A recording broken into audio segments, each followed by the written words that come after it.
हरिओम विष्णु भगवान की जय हो।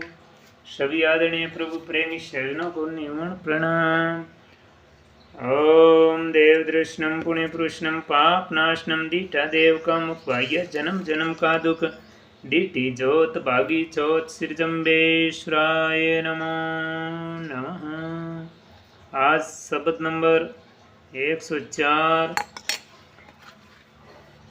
ओम कंचन दानु कुछ न मानु, कापड़ दानु कुछ न मानु, चौपड़ दानु कुछ न मानु, पाट पटंबर दानु कुछ न मानु, पंचलख तुर्गम दानु कछु न मानु, आस्ति दानु कुछ न मानु, तिरिया दानु कुछ न मानु, मानु एक सुचील स्नानु। हरिओम स्वाहा।